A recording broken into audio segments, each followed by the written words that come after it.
when there is a traffic jam, the next thing I know, I hoist my cycle above my shoulders. I walk to the front of the traffic jam and start cycling from there on again. In a day, I must have done easily about 100 to 110 kilometers. That for me, a year ago when I bought my cycle, if I would do 25 kilometers in a day, it was a big thing. But now 100, 125 kilometers is just normal. In this episode, I am having a very interesting conversation with Anil Malgikar, who likes to call himself the cycling salesperson. He is passionate about fitness that he literally leads his work life with his cycling gear on. He is the international sales in charge for Mulya software testing and has a grueling work schedule. But that does not stop him from living his dream lifestyle. Let's listen to what this amazing guy has to say about his passion and his love to always stay ahead of his game. Over to Anil Malgikar.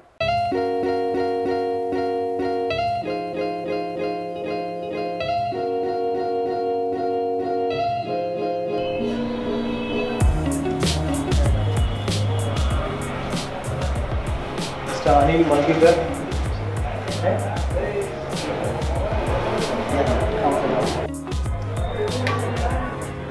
ये cycle इसका है cycle नहीं sir है हाँ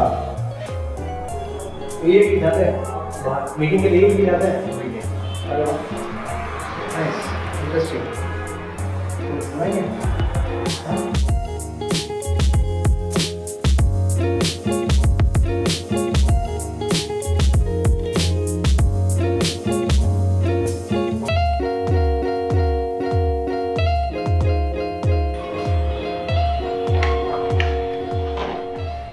Hi Satish, how are you doing? All well? Good, all well, all well. What is this? An office? Is it this? Yeah, this is my attire everywhere. Oh, this is not a dress code, huh? I am on a cycle. This is my cycling dress code. Very interesting. Very interesting. Very happy to introduce Anil Malgikar, the International Sales Director of Mulya Software Testing, also known as the Cycling Salesman. Yeah, that's me. Good. Very interesting. So when I started this conversation with you, I was wanting to tell you that why don't you come up in a cycling gear, but I was pleasantly surprised to see you walk down in that gear and you said that's your normal dress code here, huh? For you. So there was a time where I was a little conscious that wherever I go and I'm actually going and meeting customers and I should be having a pair of formals with me. But then over a period of time, after a few months, I started realizing that these guys are actually accepting me the way I am, the way I come dressed, because it's genuine. And that becomes a big conversation starter for me wherever I go, saying, oh, so you came cycling, which cycle do you use? And I'm really glad to know that there are a few cyclists there who really appreciate it. Yes. And yeah, after a while, I realized that it's completely acceptable. And that's the way I have been. Very interesting, very, very interesting. So Anil, tell me, how did this journey begin for you? Interestingly, it began for me when I was just 10 years old. And you know, there was a karate school or karate classes that started in my school days after my school timing. So I went and enrolled in that. And that, I believe, gave me the kind of discipline. The martial arts gives you that kind of discipline to actually stick to a regimen. And that kind of brought out the fire in me. I realized that I had a warrior within. So while everyone would, when our sensei would say 10 push-ups, for me it was about being the best over there, and I would give myself 20 push-ups or 25 push-ups, till I would just fall dead. So when everyone would do 30 ab crunches, I would go and try and do 100. So that's where I realized that it was always about, you know, me pushing my boundaries. After that, it has kind of continued in whatever I did in my life. Even today, when I have 100 kgs on my back, when I'm doing squats and I look at myself in my eyes in the mirror and I say, are you afraid? And I say, no, God damn it, let's do 20 reps. That's what I'm talking about. So the journey, more than the journey, I would say this is the foundation to everything that, to my lifestyle today. Okay. So for you, I don't even feel like asking you a question that as head of sales for Mulya, you balancing your fitness and your daily activities in terms of your professional life. I don't think there's a balance. There's something like you're doing something which is like, you know, like a... I'm trying to get the best of both worlds. Yeah, how do you do that? Yeah. See, your passion is really not your passion unless you're indulging in it, involving in it on a daily basis. You actually are trying to make time for it. And I believe that in your passion, you need to be progressive. You cannot be what you were yesterday or what you were about a few years ago. And that's how I have actually looked at fitness in terms of what are the basic other scientific principles that I can bring to my training. What are the things that I can include and not eat in my diet. So it's always about progress. It's always about challenging what you were doing last month, last week, or even yesterday to being a better person. As long as it's my professional life, I have to tell you that it's not easy because I'm the only sales guy, and I have meetings lined up every week. There are times where I'm traveling within Bangalore, I'm traveling within India, I'm traveling outside India. So that gets a little difficult. However, I've always tried to, no matter what, kind of still go and get an hour of workout wherever I am. So for example, I was in Mumbai about 2-3 years ago, and over there I stayed in this hotel and I went to this gym, right? And I paid the daily fees for my workout, but I started talking to trainers. They started asking me so many questions about diet and workout and stuff like that, that we became such good friends that now when I go to Mumbai, I stay in that particular area and I have an open invitation from these guys to that gym. And the same with whether I go to Chennai or Pune or Delhi, or recently I was in Luxembourg, and over there the first thing I did when I reached there was gyms around the place. So I realized that there is a community center which has a 50-meter lap Olympic size pool and a gym, and there is also another fitness chain of gyms running. So even if my meetings would start at 10 a.m. and have dinner meetings, but I would still wake up early in the morning, get that 1.5 hours of fitness, and that's the way I charge myself. That's the way I look forward to taking the day on, and it puts me in a completely different positive frame of mind. So Anil, what you're saying is that you never take out a car or a bike or anything to go out on a sales call. You just go on your bicycle? Yeah, basically, yes. That's what it is. So how did this process of you getting into cycling on work and cycling on sales calls happen to you? Yeah, very interesting, right? Sometimes this is called improvisation. Cycling is an improvisation for Bangalore traffic, if you ask me. So about a year ago, I got my car out from my house, and there was a jam which was so terrible that I was stuck in the same spot for 40 minutes. At that time, it was just so highly frustrating because I am a high energy individual, and for me to just be stuck in the same spot kind of annoys me. So I saw the next diversion. I didn't go forward. I cancelled the meeting. I took a U-turn and headed straight for a cycle store. And I bought a cycle, and suddenly I realized that cycling is liberation.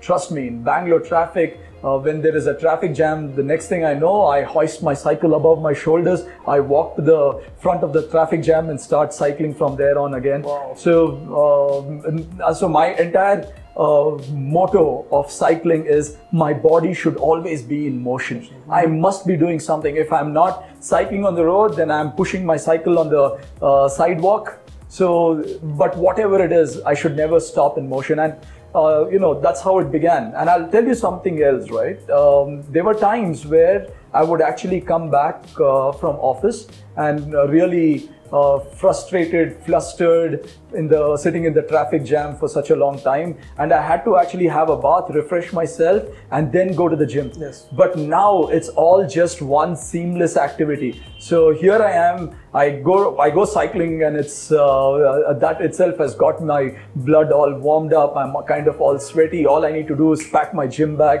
go to the gym. So the gym becomes an extension of my cycling. And that itself is a complete power workout. Wow, that's very good. So, doesn't it affect you? This pollution on the roads and you cycling on the roads, does it affect you, or? It has never affected me. In fact, it's the other way around, So people have, even I used to be quite skeptical when I got the cycle, saying, oh damn, this is it. Now I'm going to get some sort of respiratory diseases and stuff like that. But it's just not true. And what I realized is that in Bangalore, there are certain pockets where there is high traffic density, which in fact causes the air to be polluted there. And that's how Bangalore is, because you do have a lot of open and clean stretches. Now just think about it, right? If you're in your office bus without AC on, or if you're in a bike, you are stuck in a traffic jam for the entire commute of yours, which is like about what should take me 10 kilometers is in peak traffic hours. You're looking at least an hour and a half, right? For me, 10 kilometers is not more than 25 minutes. And like I said, if you know Silk Board, the Great Divide, so Silk Board usually in my car used to take me at least 30 minutes to clear in peak traffic time. Sometimes I've cleared it in 45 minutes, just getting past the signal. Today, I clear Silk Board in about 5 minutes, 8 minutes max.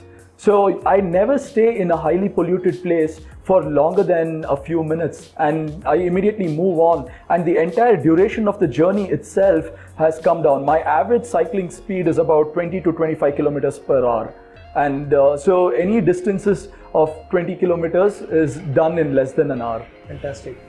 That's a totally different perspective and take on pollution, huh? Yes. Very nice. Very good. So Anil, how does your typical day look like? I try and get at least an hour and a half hours of workout every day.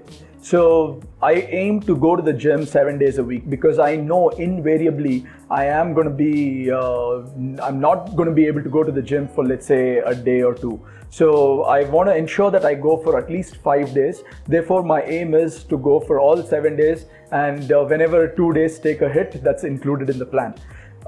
Let's say typically I like to start my day a little early, so I get my workout of an hour between say 7 a.m. to 8:30 or 6:30 a.m. to 8 a.m. and stuff like that, because usually my meetings start somewhere around 10:30, 11ish everywhere. So for this, I have to plan ahead and leave, and I leave pretty much, my expected time of arrival doesn't vary for more than 5 minutes, because the traffic doesn't affect me. But I'll give you a typical day last week that happened. I live in HSR layout. I had a meeting in Sarjapur Road. I finished that. I went for my next meeting and I took the inside the city route to hit Manyata Tech Park, and that was via Hebbal. I came back to UB City for another meeting. From UB City, I came to Baswangudi here in office, and from there I kind of closed the day with an evening meeting with another customer in HSR. So in a day, I must have done easily about 100 to 110 kilometers. And that for me, a year ago when I bought my cycle, if I would do 25 kilometers in a day, it was a big thing. But now 100, 125 kilometers is just normal. Wow, terrific. That's very, very inspiring. Huh? Very nice. Thanks. So Anil, looking at you, one gets a sense that you've always been having a perfect physique and perfect journey as far as your health and fitness is concerned. So how has it been?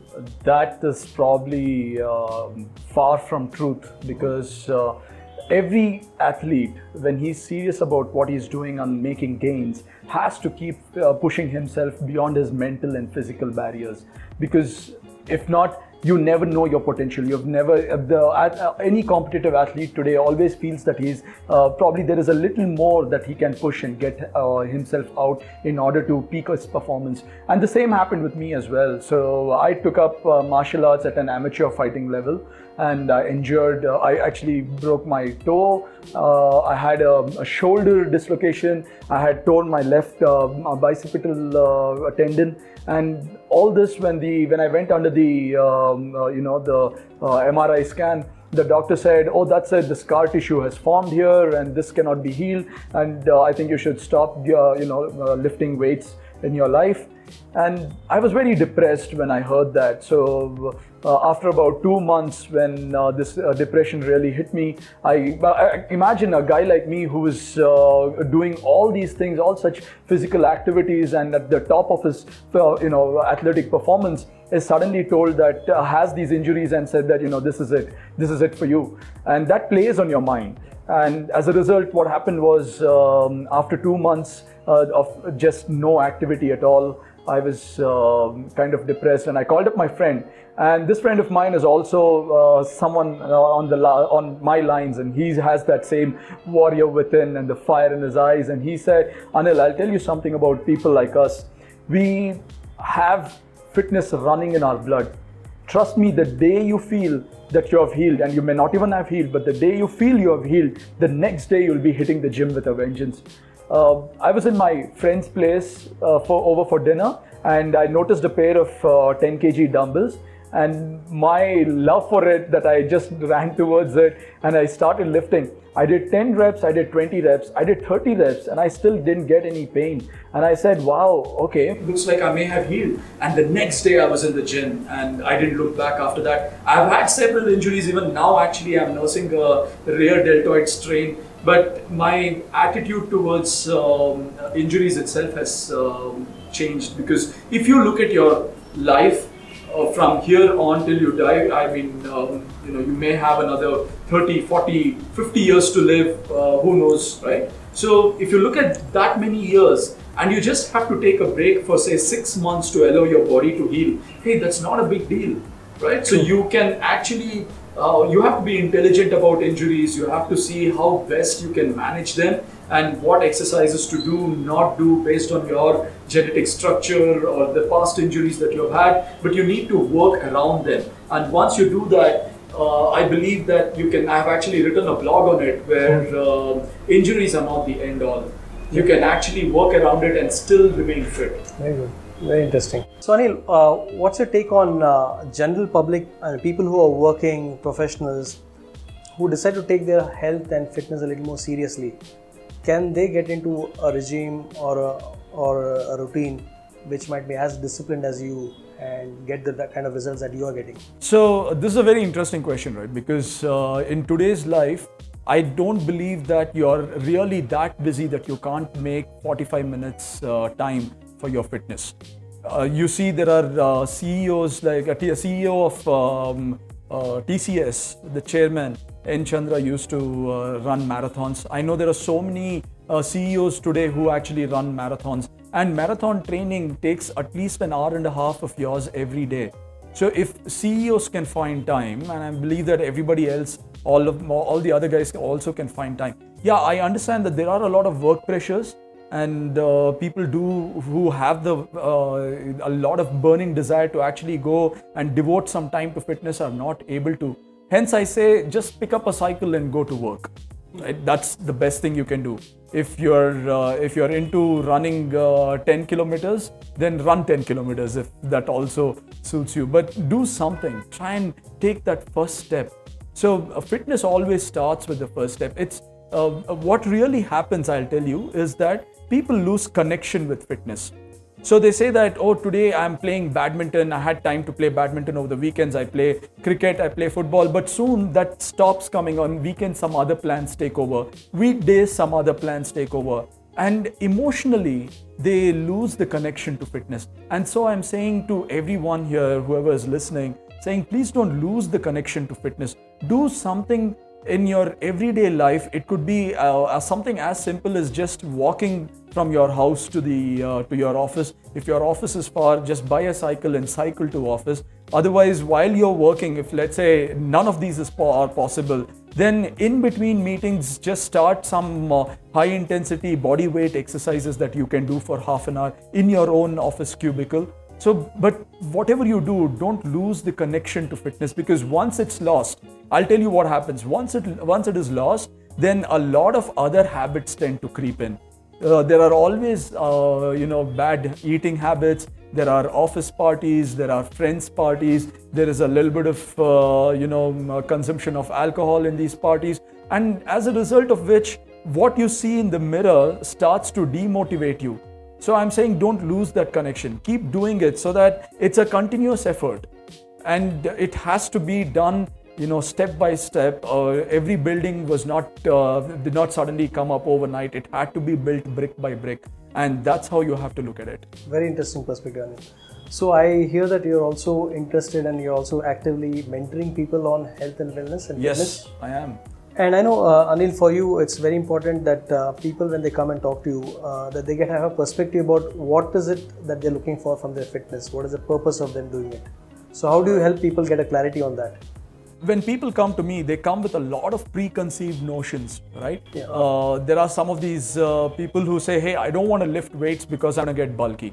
You are not on steroids to suddenly go from where you are to what you see as images of bodybuilders. And your diet and your lifestyle will probably get you to being just about fit. And it's not that you start lifting weights and you boom, muscles pop out from everywhere. That's not going to happen. Some people say, okay, my fitness is all about just walking in the morning, right? But and then there are others who say that for me, fitness is only about swimming. So there are people who come with all sorts of different preconceived notions, and the best way is that I first take them through an unlearning session, an educational session, where I tell them about the different parameters of fitness and how is it that their fitness goals have to be measured on each and every one of these parameters. There are 5 parameters to fitness. So once they start seeing the results to all parameters of fitness, that's when they actually see themselves transforming. And this transformation is something which is not something esoteric and in the air. It's something which is right there as a reflection of yours in the mirror. And that becomes the motivation for them to hit it harder, to get more committed to it. Not only that, their colleagues at office, their friends, their family members, everyone starts complimenting them because nobody had believed it. The first thing you need to do is, as a fitness coach, advisor, mentor, I need to put that belief in people that it can be done. Once the belief is there, then the power of the subconscious thought is so incredible that the belief actually pushes them towards it and makes them realize a few certain goals that I have placed for them to achieve. Once the goals start getting achieved month on month, week on week, they see that progress. And that's what is extremely inspirational for them. And I get them, and it's a complete lifestyle change for them, right? And before you know, there are those who kind of drop off because they feel it's not for them. But those who stick on, they suddenly, life opens out a completely revolutionary layer for them in the domain of fitness. Very, very interesting. Very good. So, Anil, how about the colleagues in office? Are they inspired looking at you walking, talking, cyclist, salesman in the office? Well, the only way to find out is by talking to them. You want to talk to them? Oh, that'll be interesting. Come, let's go. Sure. Come, Satish.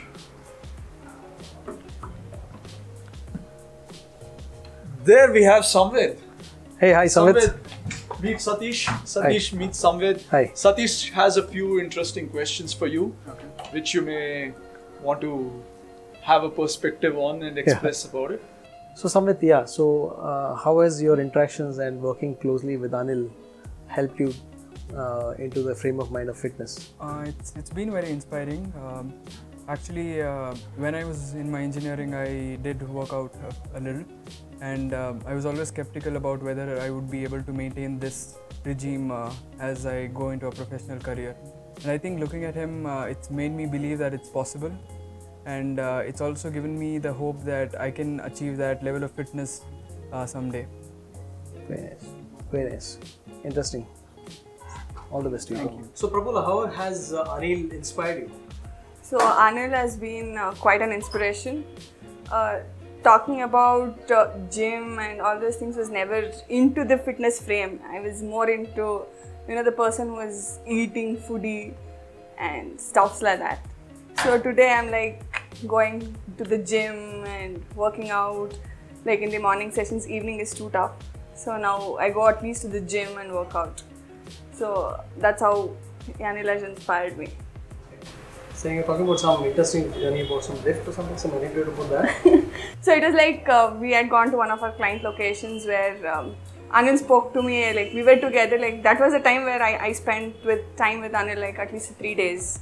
So that's when he started talking about his everyday routines, and he used to arrange his table as soon as he comes in with all his dates, that milkshakes, protein shakes or whatever he calls it to me. So that's when I saw, and something inside me said you can do it. So that's the lift journey where he started talking about every day in the lift he used to go upstairs and come down. That's when he used to talk. And when we used to go into the cafeteria, he used to think about every spoon that he puts into his plate. So every calorie is this. So it was quite an inspiration thing. All the very best to you, Prafulla. Do well. Thank you.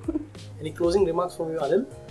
Well, I would say that in our generation, the next generation that's coming up, which is engineering pass outs, and you see in our office here, the average age is like 25, and we work with a lot of young blood.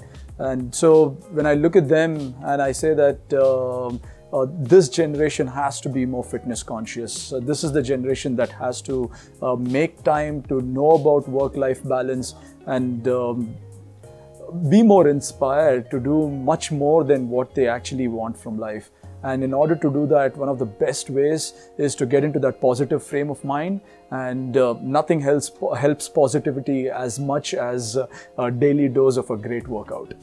Absolutely, very good. Makes a lot of sense. Yes, thank you, thank you so much for interviewing me as well.